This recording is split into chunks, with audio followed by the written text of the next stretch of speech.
बाबा निराकारी है, आकारी है, साकार में तो मनुष्य ही चाहिए ना। वो वाली जो बात है उसको आज बाबा अंडरलाइन करा रहे हैं, है ना। मुझे एक बार एक भाई ने कहा, बाबा हिम्मत भर देगा, उमंग भर देगा, रोटियां बनाने के लिए तो कोई चाहिए ना, है ना। तो रोटियां तो बाबा नहीं बना के देगा ना, तो रोटियां बनाने के लिए ना घर में माता चाहिए। तो मैंने उसको कहा बाबा रोटियां भी बना देगा। तो लो रोटियां कैसे बना देगा, है ना। तो रोटियां बनाएगा बाबा। तो वो जो बाबा आज कह रहे हैं ना कि साकार में अनुभव, कि जैसे बाबा आज कहते हैं दो शब्द लगाव और सहारा। तो लगाव तो इमोशनल सब्जेक्ट है, तो चलो हम कहेंगे हमें लगाव नहीं है, लेकिन हम कहेंगे सहारा तो चाहिए ना, सपोर्ट चाहिए, फिजिकल सपोर्ट। जैसे दुनिया में लोग कहते हैं फिजिकल इंफ्रास्ट्रक्चर तो चाहिए ना। अब बाबा हमें यहाँ पर ये भी नहीं कह रहे कि फिजिकल इंफ्रास्ट्रक्चर नहीं चाहिए, ये भी नहीं कह रहे हैं बाबा, लेकिन बाबा कहते हैं कि वो जो फिजिकल इंफ्रास्ट्रक्चर है उसमें हमारा आधार नहीं होना चाहिए। ऐसा नहीं लगे कि इसके बिना चलेगा नहीं। और मैं आपको प्रैक्टिकल अनुभव से कहती हूँ, जब कोई आत्मा होती है ना, कोई व्यक्ति है, कोई प्रकृति का साधन है, तो कई बार जब वो हमेशा सपोर्ट की तरह खड़े रहते हैं तो अंदर एक ऐसी भावना आती है कि शायद इनके बिना तो नहीं चलेगा। हम मुख से भी कह देते हैं इन्हीं से काम चल रहा है, इनके बिना तो बड़ा मुश्किल हो जाएगा। लेकिन अगर आप ध्यान से देखेंगे तो अपनी जीवन से भी आप सीख सकते हैं कि कोई भी ऐसा साधन या व्यक्ति नहीं है जो नहीं रहता तो काम नहीं चलता, है ना। काम हमेशा चलता है। तो बाबा हमें कहते हैं कि वो जो आधार है वो बुद्धि में ऐसे नहीं रहना चाहिए कि इनके बिना नहीं चलेगा, उनके बिना नहीं चलेगा। क्योंकि कई बार ये तो ठीक है कि उस समय वो हैं, थोड़ी देर के बाद नहीं होंगे, वो तो ड्रामा अनुसार परिवर्तन चलता रहता है। लेकिन जितने समय हम उनको आधार मानकर चल रहे हैं ना, उतना हम बाबा को याद नहीं कर रहे हैं, है ना। ये भी नहीं है कि कोई उनको आधार मानने से कोई परिवर्तन होता है तब ही नुकसान होता है, क्योंकि जब परिवर्तन होता है तब तो यू एडजस्ट, ऐसी कोई प्रॉब्लम नहीं है, तब तो आप फिर एडजस्ट करेंगे। कोई चला जाएगा तो क्या करोगे, उसके पीछे रोगे, मरने वाले के पीछे मरते हैं क्या, नहीं मरते। उसके साथ फिर दूसरे, फिर कुछ और आता है, फिर उसके साथ चलते हैं। वो प्रॉब्लम नहीं है, क्योंकि जब आधार भी हिलेगा, टूटेगा, बदलेगा तो उसके साथ भी हम बदल जाएंगे। लेकिन जब हम किसी व्यक्ति को, किसी साधन को आधार मानकर चलते हैं तो उस पूरी जर्नी में हमें बाबा याद नहीं रहता। हमें हमेशा लगेगा इसने कर दिया, ये नहीं होते तो नहीं होता, अरे इन्होंने आज बचा लिया, इन्हों के कारण काम हो गया, इन्हों की उपस्थिति से सब कुछ सहज हो जाता है। तो बाबा कहाँ है ना। तो बाबा हमें कहते कि ये जो सीखो कि कोई है तो भी बाबा करा रहा है, कोई नहीं है तो भी बाबा संभालेगा, है ना। उस प्रकार से हम इस समय भी जब कोई है और उसका सपोर्ट है तो भी हम बाबा की याद में रहते हैं। हमारे दिल में बाबा के लिए शुक्राना होता है, बाबा के लिए ग्रेटिट्यूड होता है, बाबा के लिए हज़ारों धन्यवाद निकलते हैं। और वो फियर भी कि कल नहीं होगा तो कैसे चलेगा, वो फियर भी नहीं रहता। मैं आपको एक एक्सट्रीम केस बताती हूँ। जैसे आज बाबा कहते हैं ना साधनों की बात, तो एक भाई था, तो अच्छा खासा फिट स्वस्थ, कोई फिज़िकली कोई प्रॉब्लम नहीं है, कोई बहुत बुज़ुर्ग भी नहीं, 55-56 की एज होगी। तो वो आया तो मुझे कहता मुझे आजकल पैनिक अटैक्स होते हैं। तो मैंने कहा क्यों होते हैं पैनिक अटैक्स, कोई बात है जो आपके दिल में है? तो मुझे कहता कि मैं ना कभी ज़्यादा काम नहीं किया जीवन में, तो मेरी पत्नी बहुत एफ्लुएंट फैमिली से है, तो उसी के ज़्यादा रिसोर्सेज घर में लगे हुए हैं, है ना। तो ज़्यादा जो भी हम आज बंगले में रहते हैं, गाड़ी चलाते हैं, तो वो सारा कुछ पत्नी के उससे है। अब क्या है कि आजकल पत्नी से ठीक बन नहीं रही है, 5 वर्ष हो गए, थोड़ा रिश्ता ऐसे ऊपर नीचे है। तो मुझे धमकी देती है तुम्हारी गाड़ी बंद कर दूंगी, तुम्हारा है ना, तुम्हारा एसी बंद कर दूंगी, तुम्हारा लाइफस्टाइल सब कुछ मेरी वजह से है, तुम्हारा ये चेंज हो जाएगा। तो कहते मैं आपको फ्रेंकली बता रहा हूँ, मैं किसी को बताता नहीं, लेकिन ये वाली जो बात है ना, ये मुझे जैसे ना ऐसा लगता है कल एसी बंद हो गया तो मेरा तो सांस ही रुक जाएगा, क्योंकि मैं तो हमेशा आराम में रहा, कल मेरी गाड़ी ले ली तो मैं तो 4 कदम चल नहीं सकता। तो मैंने उसको कहा कि क्यों नहीं चल सकते, पैर नहीं है आपके, क्यों नहीं चल सकते? मानो कल गाड़ी नहीं है, क्यों नहीं चल सकते आप? क्यों एसी के बिना जान निकल जाएगी आपको? आपको तो एसी में भी पैनिक अटैक्स आ ही रहे ना, उसको भी तो आप झेल ही रहे ना। तो अगर एसी नहीं होगा तो ज़्यादा से ज़्यादा क्या हो जाएगा? पैनिक अटैक नहीं होगा, फिजिकल थोड़ा सा डिस्कम्फर्ट हो जाएगा, तो ऐसा क्या हो जाएगा?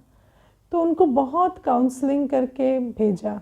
तो उन्होंने क्या किया आपको पता है? जाके पत्नी को बोला जा कर ले जो करती है ना, अब मैं नहीं डरता।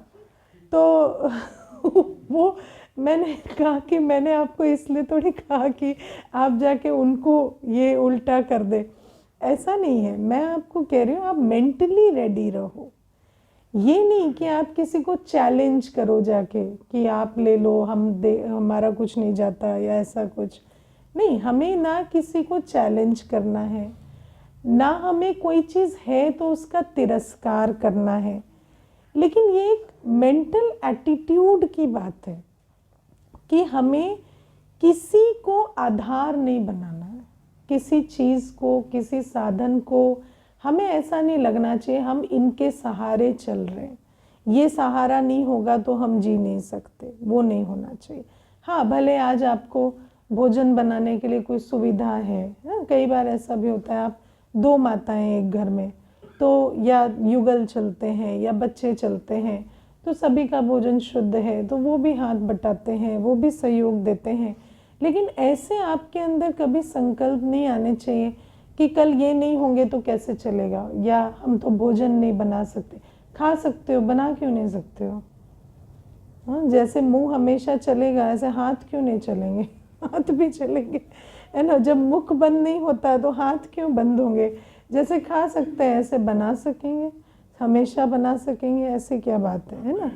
तो बाबा कहते हैं कि ये हमारे अंदर जो फिजिकल सहारे की भी बात है, क्योंकि कई बार मनुष्य सोचता है कि ठीक है इमोशनल फ्रीडम चाहिए, ठीक है इमोशनल फ्रीडम तो ऑफ कोर्स चाहिए, इमोशनल तरीके से हमें किसी के साथ लगाव में नहीं रहना, क्योंकि अंत घड़ी में तो कोई भी सहारा नहीं रहेगा। देखो बाबा तो हमें जो भी मुरली सुनाते हैं, प्रिपेयर कराते हैं, वो अंत घड़ी के लिए करा रहे हैं ना, तो अंत में तो सारे सहारे फिजिकल छूट जाएंगे। तो बाबा कहते सिर्फ लगाव की बात नहीं है कि आपको कोई इमोशनल कनेक्ट है, जैसे कोई हाउस हेल्प भी होते हैं तो उसके साथ कोई इमोशनल कनेक्ट मानो नहीं भी है, लेकिन हम उनके ऊपर बहुत सहारे की तरह डिपेंड करते हैं। और ये जो सहारा बना लेते हैं उसमें बाबा हमें कहते हैं कि ऐसा भी नहीं है कि जब वो बदलेगा तो कोई और तुम्हें मिलेगा नहीं या कुछ नहीं, लेकिन वो जो पूरी जर्नी है उसमें हमारा बाबा के साथ संबंध नहीं रहता, है ना। और अगर आप प्रैक्टिकली देखें तो उस जर्नी में हम स्नेह करने वाले बन जाते हैं। माना जब सब ठीक है तो बाबा भी अच्छा लगता है, जब सब ठीक है तो बाबा भी अच्छा लगता है, और जब कुछ गड़बड़ हुई तो बाबा से भी संबंध जैसे योग टूट जाता है और याद से सीधा फरियाद आ जाती है। क्योंकि वो जो भक्ति में भगवान साधन है, साध्य नहीं है ना। साध्य तो ये फिजिकल चीज़ें हैं ना, तो वो वाली बात फिर आ जाती है, फिर हमारा योग टूटेगा और हम फरियादी बन जाएंगे एकदम 1 सेकंड में। क्योंकि आधार जो है वो व्यक्ति या वैभव या वस्तु बने हुए हैं। तो अपनी इस स्थिति को चेंज करना है। और बाबा हमें कहते हैं कि मैंने तुम्हें सत्य समझाया है कि वास्तव में मैं तुम्हें हर प्रकार से सहारा दे सकता हूँ। मैं तुम्हें साथ तो दे ही सकता हूँ, तुम्हारी दिल तो पूरी कर ही सकता हूँ। मैं जहाँ हूँ वहाँ तुम्हें कभी सहारा ना मिले ऐसा भी नहीं होगा। हमारा बहुत सुंदर गीत है ना, आपके सहारे सा सहारा और कौन है ना। तो बाबा कहते कि तुम ये जानो कि मैं स्थूल में भी हमेशा आके खड़ा हूँगा, तुम्हें कभी किसी सहारे की ज़रूरत नहीं पड़ेगी।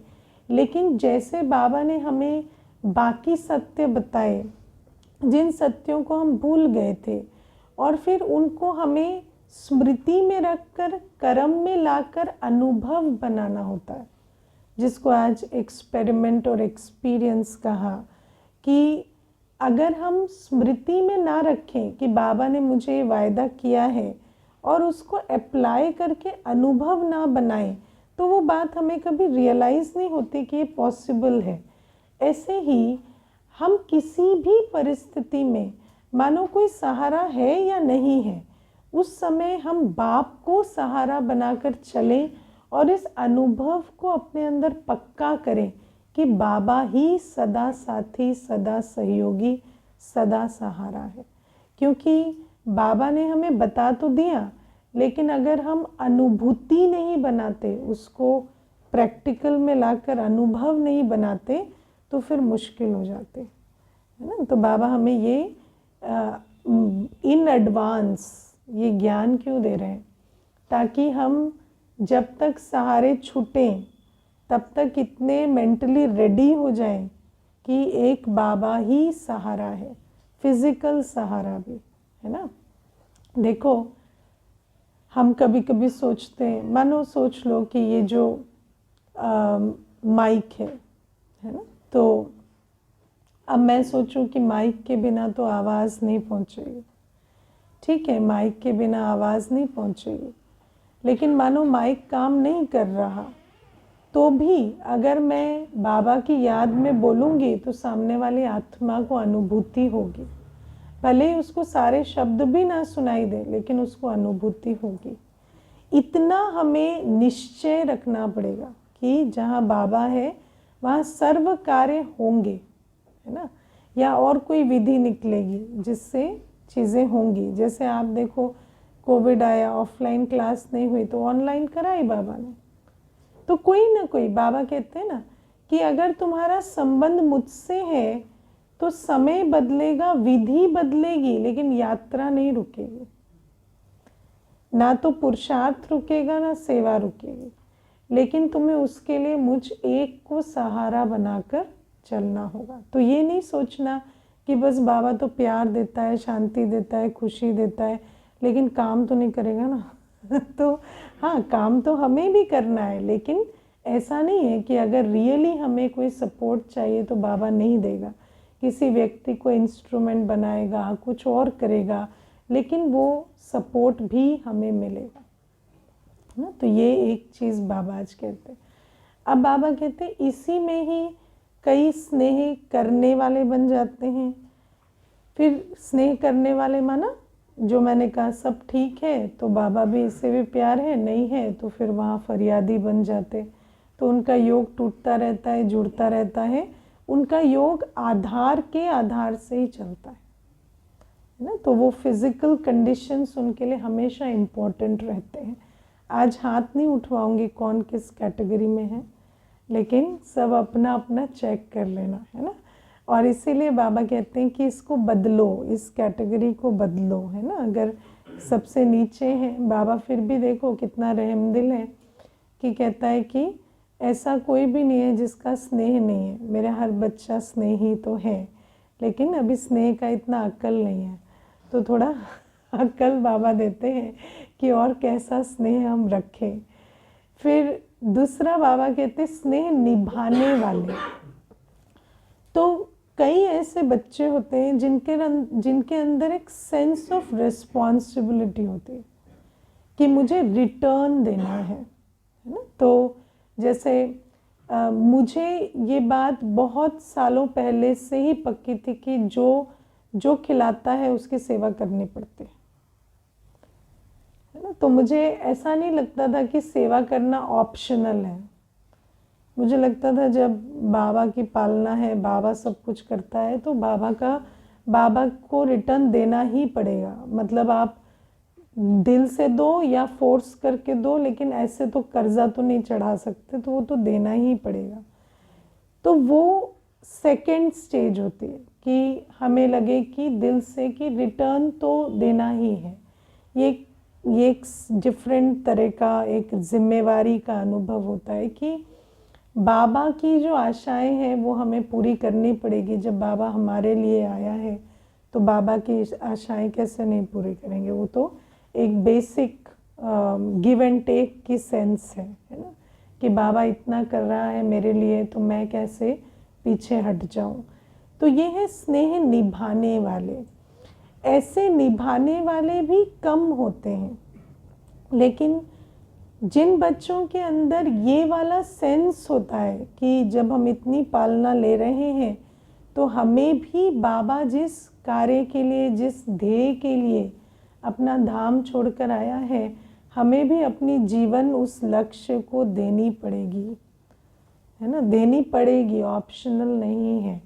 मैं मुझे याद है बहुत शुरू की बात है, मेरे ख्याल में 1.5 वर्ष ज्ञान में जब आई, तो उसके बाद तो जैसे शुरू में ऐसे लगता है ना कि हम तो ज्ञान सुन रहे हैं, सेवा बाकी कर लेंगे, है ना। तो सेवा करने वाले बड़े बैठे हैं और हम तो ज्ञान सुन रहे हैं, पालना ले रहे हैं, और अच्छी बात है, फ्री भी हो गए हैं, है ना। क्योंकि बेकार इतने लगाव झुकाव और इतनी इच्छाओं तृष्णाओं में भटक रहे थे, उससे भी फ्री हो गए हैं। तो अब खाओ पियो मौज करो, है ना। रूहानी मौज ही करो, लेकिन मौज करो, अभी इतना झमेले में क्यों और फंसना है।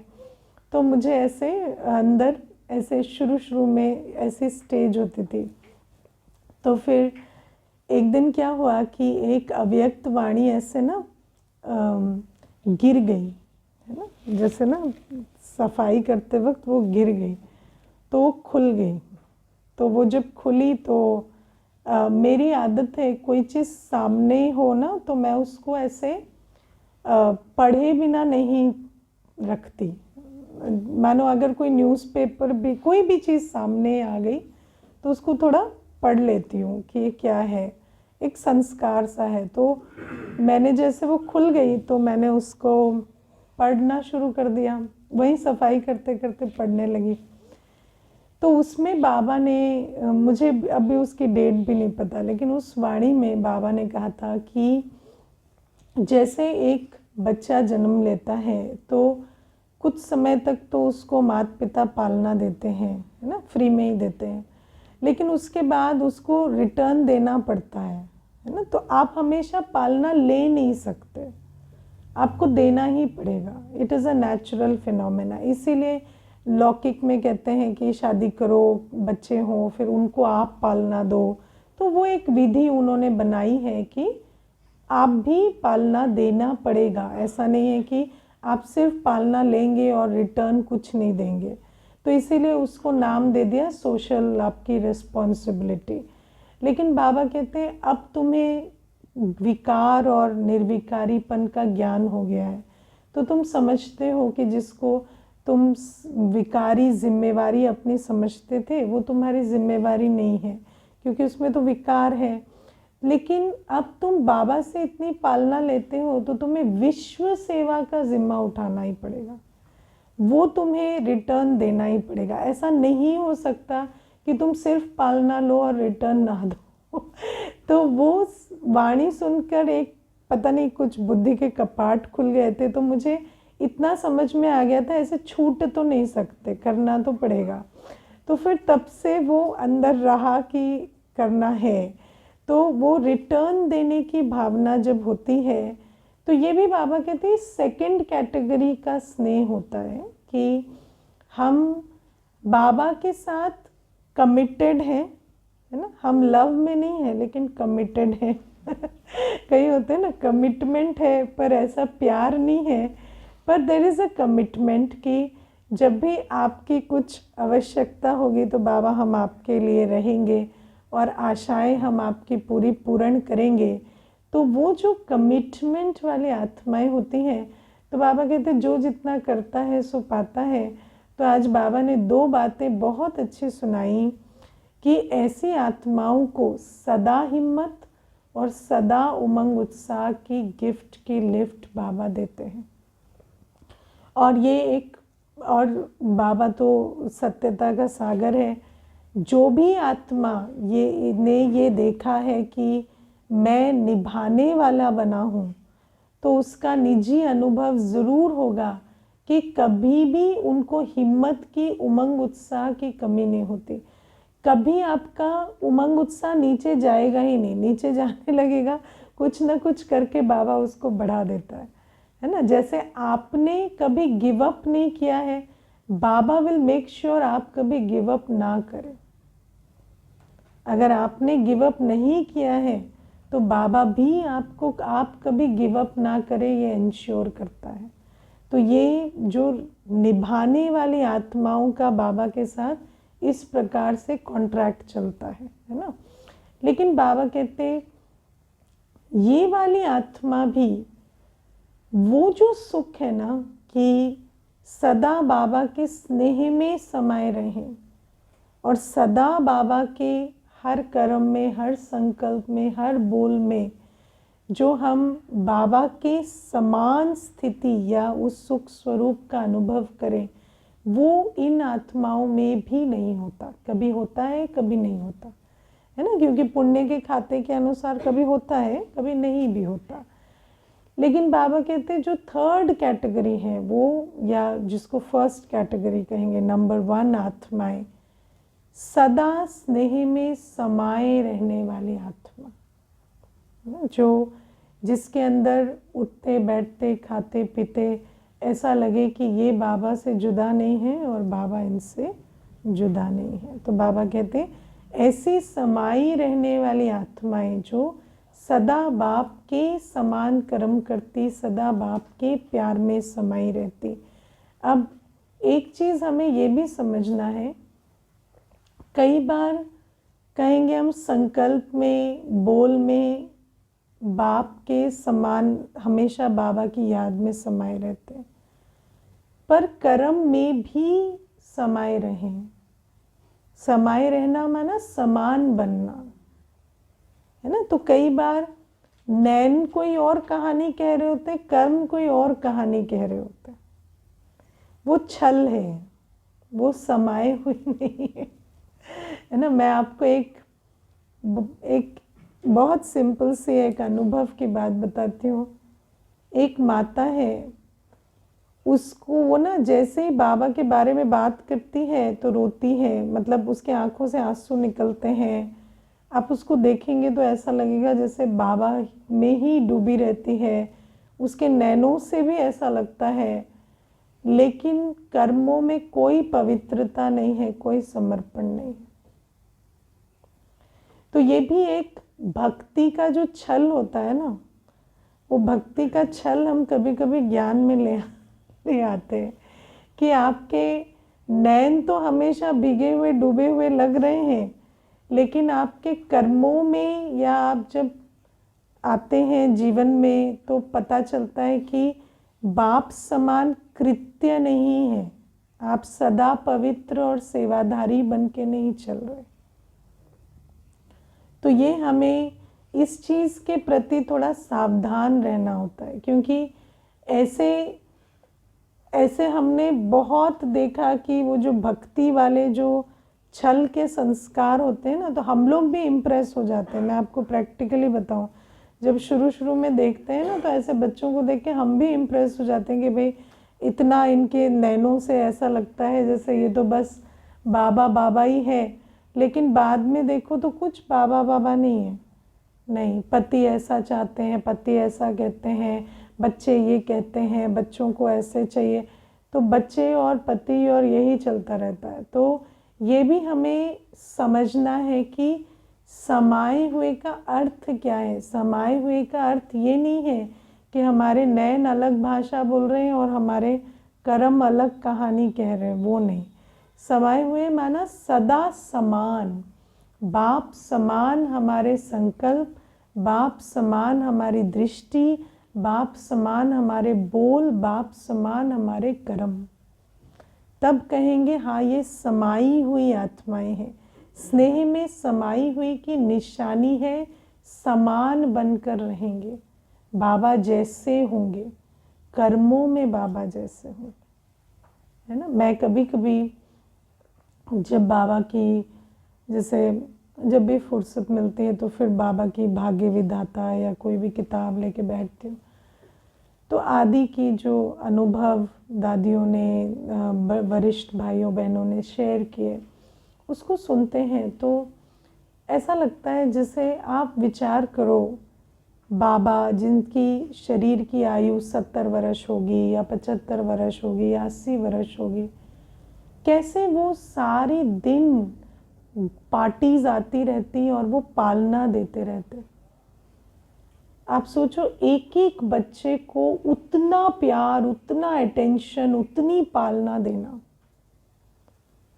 है ना, कैसे देते होंगे। और रोज मैं कभी कभी विचार करती हूँ तो मुझे लगता है कितना स्नेह आपको चाहिए इतना स्नेह देने के लिए, है ना। लेकिन कर्मों में इतना बाप समान बने, अथक सेवाधारी बने, तब तो कहेंगे बाबा में समाये हुए हैं, ऐसा स्नेह है। क्योंकि जहाँ स्नेह होता है, देखो छोटे बच्चे होते हैं ना, तो माता पिता जो करेंगे वो भी साथ में करते रहेंगे, है ना। जैसे हम लोग बचपन में, जैसे लौकिक पिताजी का स्कूटर होता था तो वो लोग खुद ही रिपेयर करते रहते थे ना, तो हम भी वहीं बैठे रहते थे। वो धूप में बैठे तो हम भी बैठे, वो जो कर रहे हैं हम भी कर रहे हैं। भले ही मतलब हमें नहीं पता चलता कि यहाँ धूप है, यहाँ ये है, हमें पता चलता है यहाँ लौकिक बाप बैठा है तो हम भी बैठे, है ना, और कहाँ जाएंगे। तो बाबा कहते हैं ऐसे हमें होना चाहिए कि जब मेरा बाबा यही कार्य कर रहा है, मेरे बाबा का यही लक्ष्य है, तो मैं भी सदा उस स्नेह में समाये हुए साथ साथ रहूं। अमृत वेले बाबा जो सेवा कर रहा है मुझे वो करनी है, सारे दिन बाबा की जो श्रीमत है उस अनुसार सेवा करनी है। रात को बाबा कहता है कि, है ना, जो संध्या के समय में कि सारी आत्माओं को विश्व कल्याणार्थ सकाश दो, तो देना है। तो बाबा कहते कभी बाबा के स्नेह में थकान नहीं होगी, मोहब्बत में मेहनत नहीं होती, मोहब्बत वाले से दूर रहने में मेहनत होती है, मोहब्बत वाले के साथ कुछ भी करने में मेहनत नहीं होती, है ना। क्योंकि वो स्नेह आपको उस समय वो पोषण देता रहता है। तो बाबा कहते ऐसी जो स्नेह में समाई हुई आत्माएं होती है, उनको बाबा से दूर रहने में मेहनत होगी, साथ में रह के कुछ भी करने में मेहनत नहीं होगी। लेकिन बाबा कहते इतना साकार में बाबा अनुभव हो, है ना, कि जैसे बाबा प्रैक्टिकल आज जैसे बोल रहा है वैसे मुझे सारे दिन करना है, और साकार में जैसे बाबा के हम संग संग रहकर सारे दिन सेवा कर रहे हैं। तो ये बाबा आज हमें कहते हैं। फिर बाबा आज हमें कहते हैं कि, है ना, कई बच्चों के खेल बाबा देखते हैं, जो बाबा को आश्चर्य तो नहीं होता क्योंकि फुल स्टॉप लगा हुआ है। बहुत अच्छा लगा, है ना। बाबा ने कहा कि मुझे कभी एक्सक्लेमेशन नहीं होता क्योंकि फुल स्टॉप लगा हुआ है, लेकिन हंसी ज़रूर आती है कि बच्चे कभी कभी बीज को छोड़ के टालियों में भटक जाते हैं, है ना, भटक जाते हैं। और फिर बच्चे वो तोते की कहानी बाबा सुनाते हैं कि नलके पे बैठ के बोल रहा है कि नलके पे बैठना नहीं है, तो बच्चे भी क्या बिल्कुल कथा सुना रहे हैं कि एक बाबा दूसरा ना कोई, एक बल एक भरोसा, और यहाँ दिल लगी हुई है 4-5 से, है ना। तो ये भी बच्चों का भी चलता रहता है। तो बाबा को भी इस सब को देखकर हंसी आती है, बाबा कहते। और फिर बाबा इस बात में भी हमें यही समझाते हैं कि ये जो माया के रॉयल पिलर्स हैं, जैसे कमज़ोर संकल्प तो आते हैं कि कोई होना चाहिए, कोई सहारा होना चाहिए, है ना। ऐसे वाले जब कोई वस्तु या साधन या व्यक्ति या वैभव की तरफ जब आकर्षण होती है, जब बाबा से सर्व संबंध का अनुभव नहीं हो पाता, बाबा से सर्व प्राप्तियों की अनुभूति नहीं करते, तो फिर आकर्षणवश ऐसे संकल्पों की सृष्टि रचते हैं ना कि और कोई तो होना चाहिए, कुछ तो होना चाहिए, कोई साधन तो चाहिए, ऐसे कैसे संतुष्ट हो जाए। जैसे कुमार होंगे, कुमारियाँ होंगी तो सोचेंगे एक नौकरी तो चाहिए, कुछ पैसा तो चाहिए, है ना, या कोई साथी तो चाहिए। इस प्रकार से भी कई बार संकल्प चल जाते हैं। तो बाबा कहते हैं और उन कमज़ोर संकल्पों को पिलर बन के सहारा क्या देते हैं। हाँ, ऐसे भी कौन संपूर्ण बना है, हम तो अभी अभी आए हैं, है ना, बड़े बड़े भी तो सहारा लेते हैं, है ना। तो इस प्रकार से ये वाले पिलर उसको मजबूती देते हैं, उन कमज़ोर संकल्पों को। लेकिन बाबा कहते हैं एक झटके में पिलर खिसक जाएंगे, है ना, और हमें फिर बाद में पता चलता है हाय मैंने ये क्या कर दिया। तो इसीलिए इस माया जाल में नहीं फंसना, है ना। एक सेकंड की भूल से बहुत बड़ा फिर एक कर्म का बोझ हम अपने अंदर ले लेते हैं, जिस कारण से फिर मुश्किल होती है।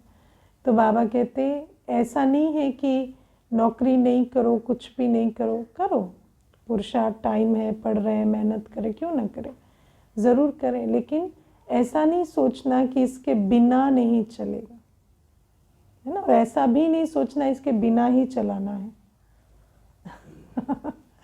है ना। तो दोनों केस में मतलब कर भी रहे हैं पुरुषार्थ और टेंशन भी नहीं लेनी है, और हो तो बहुत अच्छा निमित्त मात्र, क्योंकि हर चीज़ सेवा के लिए है ना। आज भी हम बाबा के हैं, कल भी हम बाबा के हैं, कल बहुत नौकरी होगी, पैसा भी आएगा, पोजीशन भी होगी, तो वो भी सेवा के लिए, हम आज भी सेवा के लिए हैं। तो उस आधार से निमित्त बनकर सब कुछ करना है। निमित्त को कभी बोझ नहीं होता, भारीपन नहीं होता।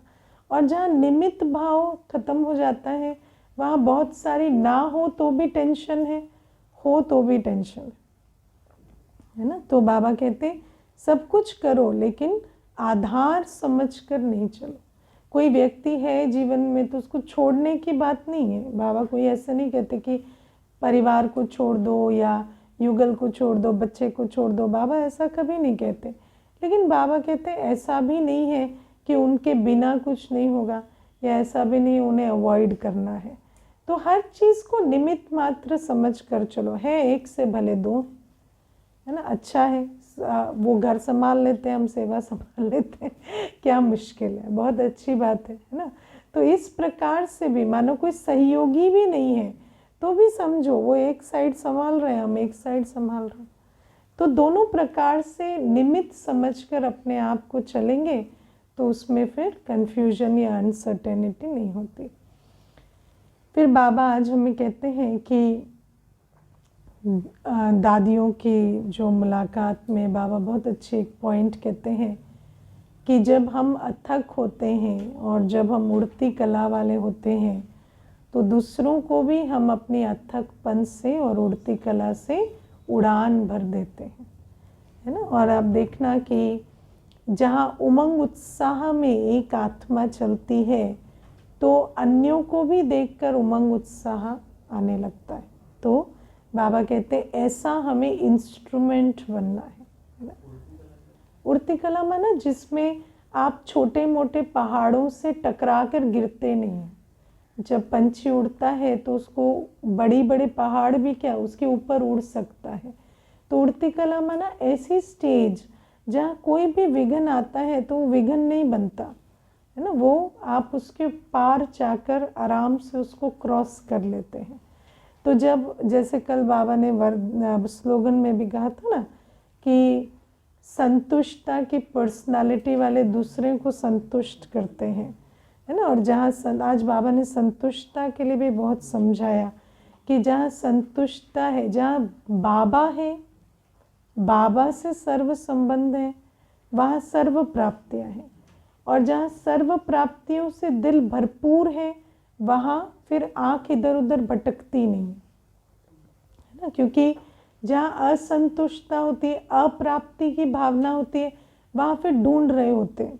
और मैं उस दिन भी क्लास में बता रही थी ना कि सूक्ष्म जो हम अट्रैक्शन की एनर्जी सेंड करते हैं, वो फिर रियलिटी को खींच के लाती है। हमें पता भी नहीं चलेगा, हम कहेंगे ऐसी परिस्थिति आ गई, ऐसा बंधन आ गया।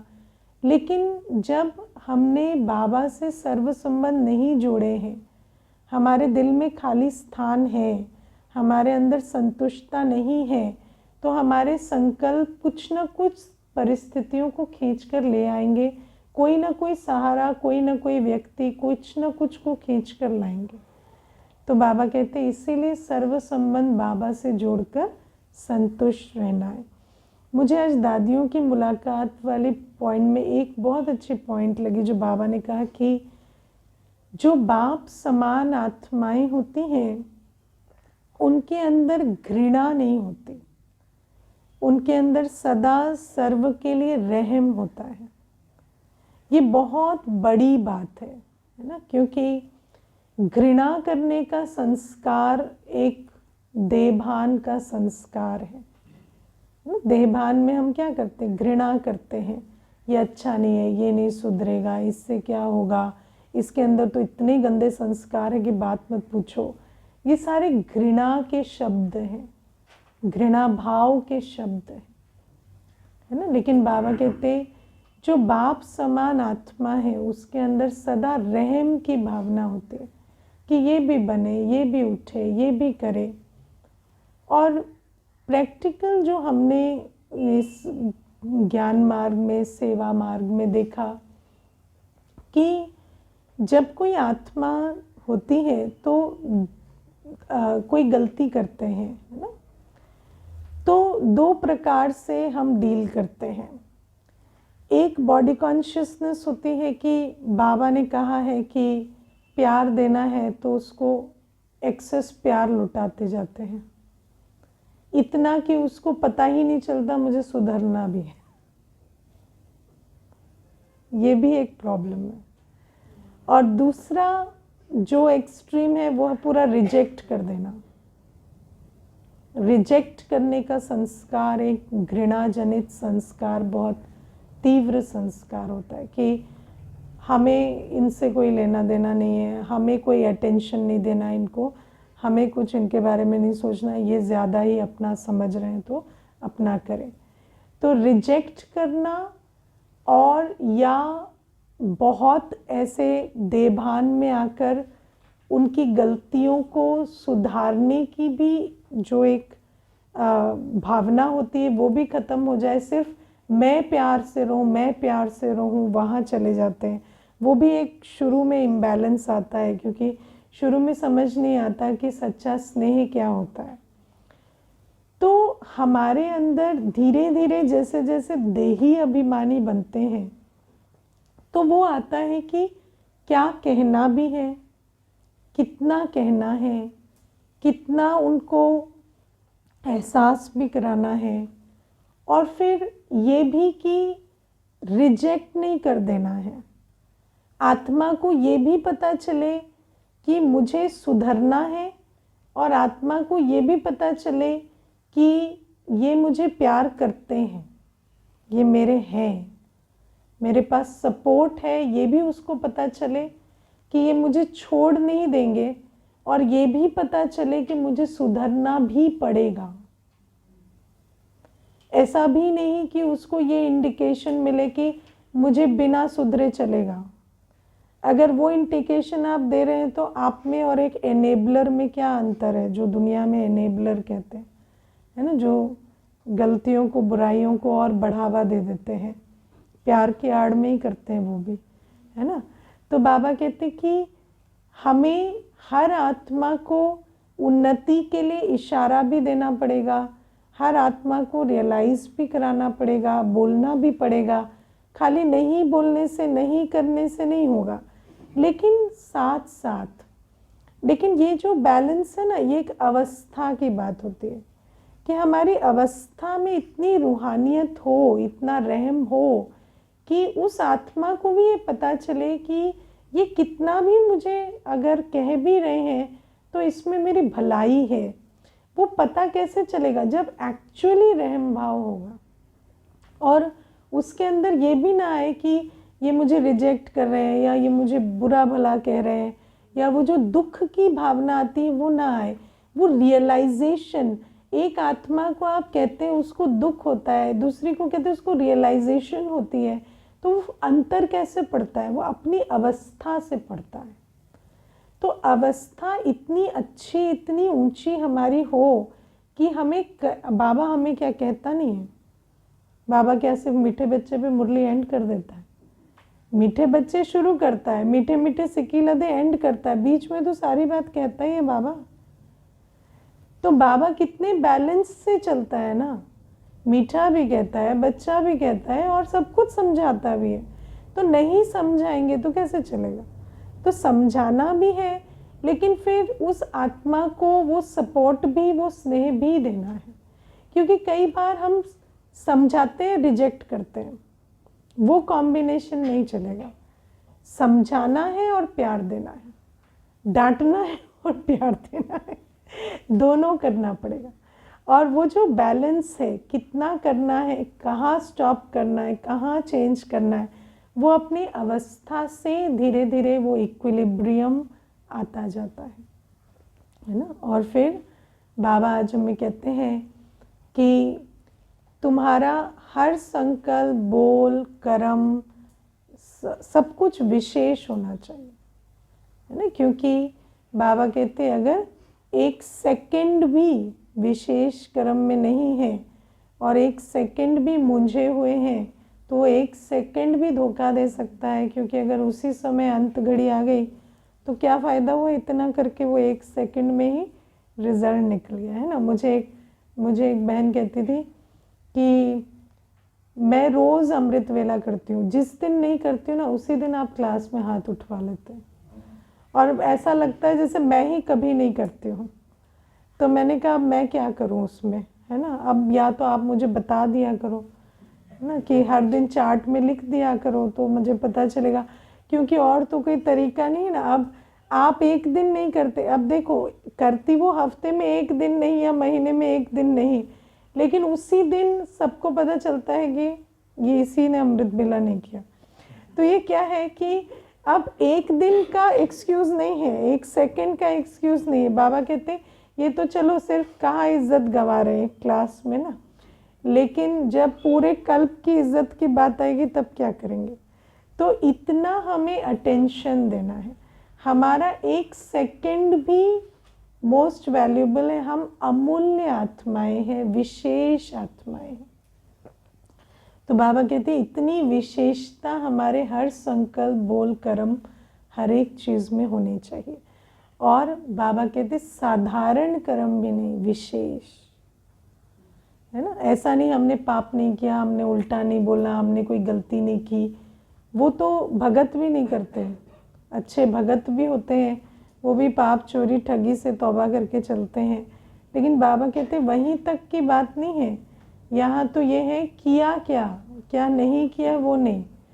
तो बाबा कहते हैं वर्तमान और भविष्य श्रेष्ठ बनाया। हमारा जो भी कर्म है, एक एक सेकंड में जो संकल्प लिया, बोल बोला, क्या उसके अंदर क्रिएटिव एनर्जी है? हम रचयिता के बच्चे हैं। क्या हमने ऐसा कर्म किया जिसने मेरा वर्तमान और भविष्य सुहेला बनाया, है ना। तो बहुत अटेंशन देना है कि हम क्या बना रहे हैं, क्योंकि हर कर्म से हम भाग्य बना रहे हैं, वायुमंडल बना रहे हैं, कल्चर बना रहे हैं, क्या नहीं बना रहे, है ना। तो क्या हम सतयुगी विधि से सतयुगी विधान तय कर रहे हैं अपने हर संकल्प, हर बोल, हर कर्म से, क्योंकि हमें वो कल्चर लेकर आना है। तो क्या मेरा संस्कार और सतयुगी संस्कृति का निर्माण मेरे संगम युगी कर्मों से हो रहा है? तो इस पर भी चेकिंग करनी है। ओके, ओम शांति।